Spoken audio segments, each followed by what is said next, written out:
Welcome to my channel রিমিস daily blog. আজকে আমি একটি নতুন রেসিপি নিয়ে চলে এসেছি। বেগুন দিয়ে মাছের তেল রান্না করে খাবেন, দেখবেন খুব টেস্টি লাগে। এই বেগুনটা চিকন চিকন করে কেটে নেবেন। মাছের তেলটা কেউ কেউ রান্না করে কিন্তু তিতা হয়, আমি রান্না করব একটুকু তিতা হবে না।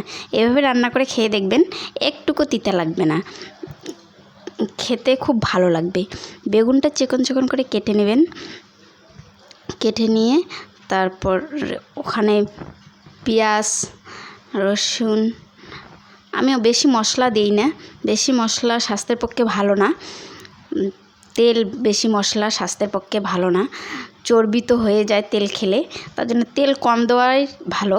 এখানে আমি কাঁচা লঙ্কা কেটে নিয়েছি, পেঁয়াজ কেটে নিয়েছি, এখানে মাছের তেল, রসুন আর এখানে বেগুন।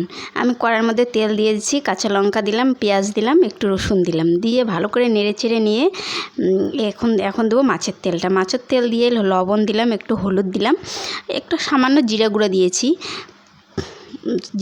দিয়েছি, একটু বলয় চলায় নেবেন, ভালো করে নেড়ে চেড়ে নেবেন।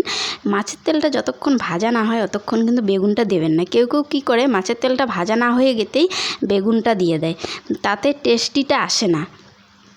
মাছের তেলটা যখন একটু ভালো করে ভাজা হয়ে যাবে তখন দিয়ে দেবেন বেগুন দেবেন। বেগুনটা দেওয়ার পরে জল অ্যাড করবেন না, জলটা না দেওয়াই ভালো, কেন বেগুনে তো জল থাকে, বেগুনে জল বাইর হয়ে আসে।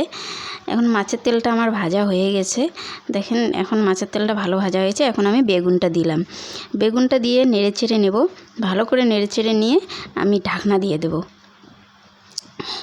লবণ দিলাম, এখন ভালো করে নেড়ে চেড়ে নিয়ে ঢাকনা দিয়ে দেবো। কিন্তু আমি দুবার লবণ দিয়েছি, মাছের তেলটা যেহেতু কম, আমি আগে একটু লবণ দিয়েছি, এখন একটু লবণ দিয়েছি। কারণ একবারে লবণটা দিলে যদি বেশি হয়ে যায় তাহলে খেতে তো ভালো লাগবে না, টেস্টটাই খারাপ হয়ে যাবে। তার জন্য একটু আগে লবণ দিলাম, এখন একটু লবণ দিলাম। এখন ঢেকে দেব।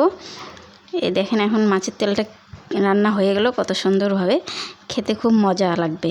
একবার রান্না করে খেয়ে